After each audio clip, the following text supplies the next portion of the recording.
Oh, hey, welcome to the SAT Prep Slayer.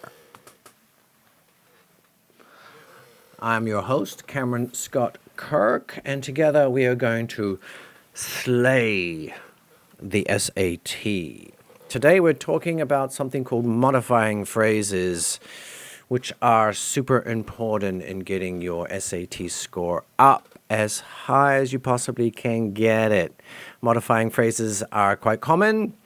You might be sitting there wondering what a modifying phrase is. That's what I'm here to explain today. So let's get into modifying phrases. First of all, what is a modifying phrase? Well, it's a phrase, obviously, and it precedes a particular noun and modifies it or gives more information about it. We will start with some simple examples. Over here we have flying high in the sky, comma. Now, which sentence is going to logically follow that? Which clause are we going to have this? The birdwatcher watched the bird. Or the bird watched the birdwatcher. Well, obviously, it's the second, which is the correct one, because only the bird is flying high in the sky. Second example down here, hiding behind a tree with his binoculars. You guessed it. The birdwatcher watched the bird, because it's the birdwatcher who's doing the hiding. Here's the definition of a modifying phrase. It modifies the following noun, but it must be followed immediately by that noun. So flying high in the sky cannot be followed by any other word except the bird. Hiding behind a tree with his binoculars cannot be followed by any other noun except the birdwatcher. There are two types of modifying phrases, generally speaking, which is the doing version of a verb, going, sleeping, walking, hiding or flying, as in the two previous examples, and the past participle. That's the done version of a verb. We'll go into both examples here. I'm going to read the sentence for you. Sitting all alone, the boy ate his sandwich. Well, clearly, sitting all alone starts the sentence out. It is describing the boy. This is a present participle modifying phrase. The second example, abandoned by his parents. That is a past participle modifying phrase. Sitting all alone, the boy ate his sandwich. The first example, this is active. It's the boy doing the sitting. Abandoned by his parents, the boy cried. This is passive. The boy did not abandon himself. He was abandoned. So it's actually a passive meaning here. All past participle modifying phrases are passive. So here are the two types. I'll give you that definition again. A modifying phrase modifies the following noun, but it must be followed immediately by that noun. Sitting all alone, the boy. Abandoned by his parents, the boy.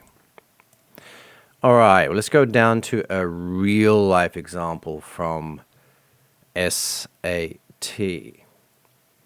In 2016, engineer Vanessa Galvez oversaw the installation of 164 bioswales.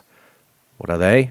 Comma, here's a following definition. They are vegetated channels designed to absorb and divert stormwater along the streets of Queens, New York. All right, that's the first sentence. It's completed with the full stop. You can kind of ignore it here. Now, the second sentence begins by reducing the runoff flowing into city sewers. There's the ing form. This is a modifying phrase. Yep, it's also prepositional, but it's modifying. Now, looking at the potential answers down here, which one fits? Well, ask yourself this question. Who or what reduced the runoff flowing into city sewers? Was it the mitigation? Was it the bioswales themselves? Was it the bioswales mitigation, or was it street flooding and the resulting pollution? Well, logically, what was it that reduced the runoff flowing into city sewers? It was the bioswales. Therefore, B is the only answer possible. This is a modifying phrase. It's got to be followed immediately by the noun that it modifies. Now let's go down to another example. One of the few African American global explorers during the turn of the 20th century. Now this is not technically speaking a present participle or past participle modifying phrase, but it is a modifying phrase. Ask yourself the question, who was one of the few African American global explorers? So we're talking about an explorer that's a person. A, Matthew Henson. Well, that's a person. There's a possible answer in A. B, 1891 and 1909. Nope. These 2 years were not global explorers. Greenland. Nope. Greenland's not the global explorer. And Civil Treks. Nope. That isn't an explorer. You're only left with one potential answer even before you read the sentence. All you need to know is that the noun Matthew Henson logically follows one of the few African American global explorers. So easy peasy, done.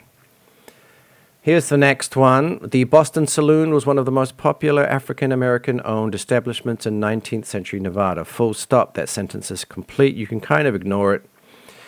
And then we have a modifying phrase. You can see the comma ending the modifying phrase. So we got some options down here. As I mentioned before, there are only two types of modifying phrases. The ing one, which is active, and the past participle one, which is passive. What fits in here?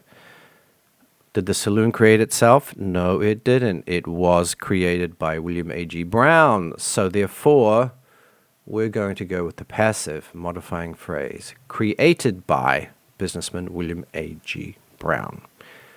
A is the only answer that fits, according to the rules of modifying phrases. Another example. This is a long one, but you'll see woven is a past participle. Now, if you're not sure what past participles actually are, I will have a video later on explaining exactly what they are. For now, you can think about it as the third verb form. For example, go, went, gone. We've woven is the third verb form. Now, woven from recycled yarn and hand-tufted using a carpet weaving technique passed down by the artist's Turkish grandmother. Goodness me, that's a very long modifying phrase. But the question remains, what was woven from recycled yarn? Is it the Argentine textile artist herself? Nope, she wasn't woven, she's a person. Well, see, there's nothing there that could potentially follow woven. Again, D is out, that's the name of a person. A, the topological tapestries. Ooh, tapestries are woven. A is the only one that fits in here according to the rules of modifying phrases. It is the topological tapestries that, in fact, were woven. Awesome. Well, guys, that's basically a modifying phrase. They will come before a noun and they'll modify that noun, but you'd better make sure that that modifying phrase and the noun itself are locked in. So that's modifying phrases, quite important in terms of getting the sentence structure correct. They are, as I've mentioned, pretty common in the SAT, and they can be very easy to overlook. But having gone through the video, I hope you now feel much stronger and more equipped to deal with this type of question when you find it in the SAT. Thank you for tuning in. Tune in next time for more weird, wacky, wild grammar. And remember, we are gonna slay the SAT. See you next time.